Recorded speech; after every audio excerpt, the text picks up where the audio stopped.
নমস্কার বন্ধুরা, অর্পাস লাইফস্টাইলে তোমাদের সবাইকে সুস্বাগতম।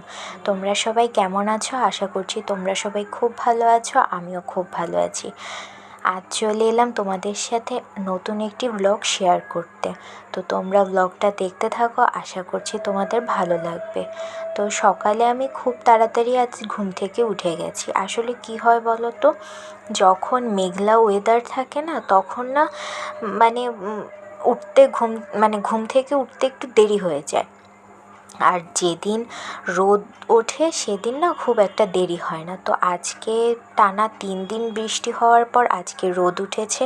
তো আজকে খুব ভোরেই ঘুম থেকে উঠে গেছি। আর যেহেতু দেখলাম রোদ উঠেছে, তার জন্য অনেকগুলো জামা কাপড়ও কাচার জন্য ভিজিয়েছি। তো আমার সকালের সব কাজকর্ম মানে ওই ব্রাশ, তারপর বাসি কাপড় ছাড়া, এগুলো ঘর ঝাড় দেওয়া, এগুলো সব কিছুই হয়ে গেছে।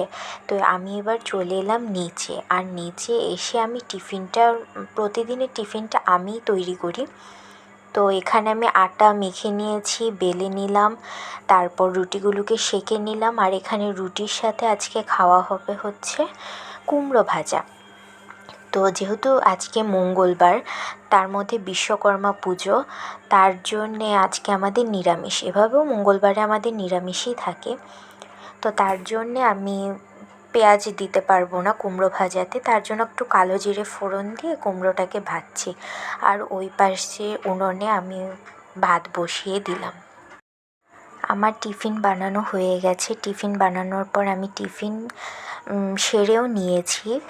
তারপর মাকে যা যা তরকারি কেটে দেওয়ার ছিল সব কিছু কেটে দিয়ে আমি চলে আসলাম ওপরে। আজকে যেহেতু বিশ্বকর্মা পুজো, ভাবলাম একটু ঘরটাকে একটু ভালোভাবে পরিষ্কার করা যাক। তো তার জন্যে প্রথমে বিছানার চাদরটাকে পাল্টে নিলাম। অনেক দিন ধরেই ভাবছিলাম যে বিছানার চাদরটাকে তুলবো, কিন্তু আর তোলাই হচ্ছিল না। তো আজকে সেই সুযোগটা পেলাম, তো তুলে ফেললাম। তো বিছানার চাদরটাকে আজকে আমি কাচবো না, তবে বালিশের ওয়ারগুলোকে আমি আজকে কেচে দেবো। যেহেতু আজকে রোদ উঠেছে, আমি আজকে এগুলোকে কেচে দেবো, কিন্তু বিছানার চাদরটা আজকে কাচবো না, কালকে কাচবো বিছানার চাদর। তার জন্য বিছানার চাদরটাকে রেখে দিয়েছি। তো এখানে আমি নতুন একটি বিছানার চাদর পেতে বিছানাটাকে সুন্দরভাবে সাজিয়ে নিলাম। এবার চলে আসলাম টেবিলটা পরিষ্কার করার জন্য। খুব ধুলোবালি হয় জানো তো, এই জানালা দিয়ে এত ধুলোবালি আসে, পুরো টেবিলটা পুরো সাদা হয়ে যায়। 2-3 দিন পর পর যদি পরিষ্কার না করা হয় না, তাহলে একদম ধুলোবালিতে ভরে যায়। তো এখানে আমি আমার যে গাছগুলো আছে, মানি প্ল্যান্ট, লাকি ব্যাম্বো, সবগুলো গাছকে সরিয়ে তারপর আমি একটু ঝেড়ে নিলাম। তারপর আবার গাছগুলোকে সুন্দরভাবে রেখে দিলাম। তো দেখো, পরিষ্কার করার পর আমার টেবিলটা কি সুন্দর লাগছে। আর এই যে লাফিং বুদ্ধাটা দেখছো না, এটা না একজন গিফট করেছে আমার বরকে। তো কেমন লাগছে তোমরা অবশ্যই কমেন্টে জানিও। তারপরে আমি চলে আসলাম এই শোকেসটাকে পরিষ্কার করতে। তোমাদের আগের ব্লগেও বলেছি যে এই শোকেসটা আমি রোজ পরিষ্কার করি, রোজ পরিষ্কার করতে হয়, না হলে এত ধুলোবালি জমে। আর জিনিসপত্রের ওপর ধুলোবালি দেখতে না আমার একদমই ভালো লাগে না। তো আমি এটাকে ভালোভাবে পরিষ্কার করে নিচ্ছি। তো এটা পরিষ্কার হয়ে গেলে তারপর আমি ঘরটাকে ঝাড় দেবো। যেহেতু বিছানা ঝেড়েছি, মানে চাদর পাল্টে বিছানা ঝেড়েছি, তার জন্য আপনার প্রচুর বালি নিচে পড়েছে। তো তার জন্যে ঘরটাকে আমি একটু ভালোভাবে ঝেড়ে নেব। তো ঘরটা ঝাড় দেওয়া হয়ে গেলে তারপর আমি যে সকালবেলা যে জামা কাপড়গুলো ভিজিয়ে রেখেছিলাম সেগুলো কাচতে যাব। আজকে অনেক জামা কাপড় ভিজিয়েছি। এই বর্ষার সময় না দেখবে জামা কাপড় খুব নোংরা হয়। এই বর বাইরে যায়, বরের জামা কাপড়, তারপর আমার জামা কাপড়, তার মধ্যে বৃষ্টি বলে না জামা কাপড়গুলো ঠিকভাবে কাচতেও পারছি না, মানে শুকাচ্ছে না। একদিনে জামা কাপড় আরেক দিন গিয়ে শুকোচ্ছে। তো তার জন্যে অনেকগুলো জামা কাপড় জমে গেছে। তো সেই জামা কাপড়গুলোকেই আর কি কেচে দেবো এখন। তো কাচা হয়ে গেলে আমি এগুলোকে মেলে দেবো। তো আমার এখানে কাচা হয়ে গেছে, এবার আমি জামা কাপড়গুলোকে মেলে দিচ্ছি। আর জানো তো, আমার না বর্ষার দিন না একদমই ভালো লাগে না, যে সারা দিন বৃষ্টি হচ্ছে, একদমই ভালো লাগে না। তাহলে কী হয় বলো তো, আমি না কোনো কাজের এনার্জি পাই না। আমার শুধু মন চায় যে মানে কিছু না করে চুপচাপ শুধু বসে থাকবো। আর যখন রোদ ওঠে না তখন আলাদাই একটা এনার্জি পাই, যেন না ঘরটা পরিষ্কার করি, মানে কাজের মধ্যে আলাদা একটা এনার্জি পাওয়া যায়। সেটা আমি বৃষ্টির দিনে, মানে একটানা বৃষ্টি হচ্ছে সেই সময় না পারি না। তো আমার জামা কাপড় কাচা হয়ে গেছে, তো সেগুলোকে আমি মেলেও দিলাম। এবার আমি যাব হচ্ছে স্নানে, আর আমার স্নানও হয়ে গেছে। তো স্নান আজকে না শ্যাম্পু করেছি, অনেক দিন ধরে ভেবেছি শ্যাম্পু করব কিন্তু করাই হয় না, বৃষ্টি বৃষ্টি বললেই করা হচ্ছে না। তো আমি শ্যাম্পু করে নিলাম, এবার আমি ঘরে এসে সিঁদুর পরে নিচ্ছি। আর তোমরা তো জানোই যে খোলা চুলে সিঁদুর পরতে নেই, তার জন্য আমি চুলটাকে এখন খুলছি না। আর বাইরে না আজকে প্রচুর হাওয়া দিচ্ছে, আর আকাশটা এত পরিষ্কার না, খুব ভালো লাগছে। তো আমি এখানে সিঁদুর পরে নিলাম, তারপর আমি এবার চুলটাকে আঁচড়ে নেব।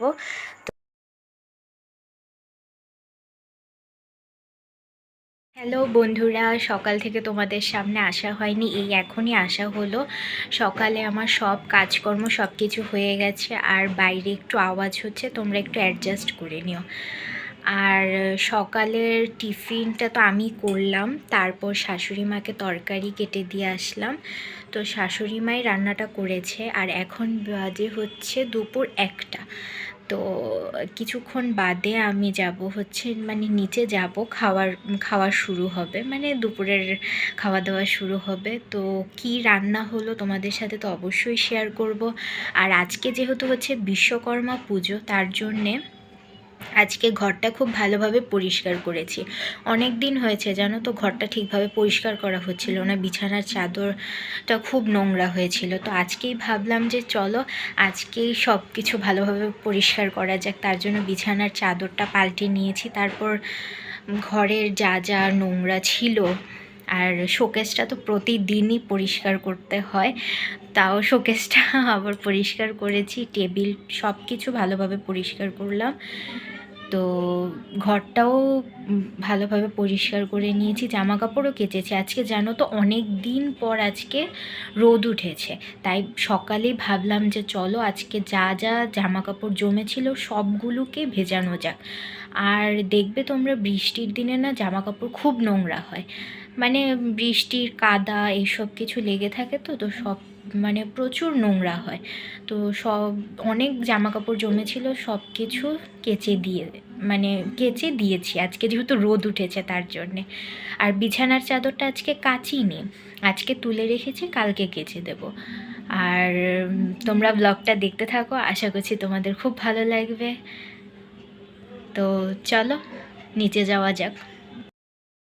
তো আজকে দুপুরে রান্না হয়েছে উচ্ছে পাতার বড়া, কচু বাটা, কুমড়োর দানা ভাজা, পটল আলুর কষা, ডাল, সাথে তো ভাত আছেই, গরম গরম ভাত। তো তারপর আমার খাওয়া দাওয়া, ঘুম সব কিছুই হয়ে গেছে, আর এখন বাজে বিকেল 5:30। সকালে যে জামা কাপড়গুলো কেচে দিয়েছিলাম সেগুলোই আমি বাইরের থেকে নিয়ে এসে এবার ভাঁজ করতে বসেছি। আর তোমাদেরকে আমি আগেও বলেছি যে আমি না জামা কাপড়, মানে শুকনো জামা কাপড় জমিয়ে রাখি না, তাহলে না আমার পরে একসাথে অনেক জামা কাপড় ভাঁজ করতে গেলে না আমার খুব অসুবিধা হয়, তার জন্য আমি প্রতিদিনই ভাঁজ করে ফেলি। তো আজকে যা যা কেচেছিলাম, যেরকম আমার নাইটিগুলো, তারপর আমার জামা, তারপর বালিশের ওয়ার, সব কিছু আমি এখন ভালোভাবে ভাঁজ করে নিচ্ছি। তো তোমাদের ব্লগটি কেমন লাগলো অবশ্যই কমেন্টে জানাও।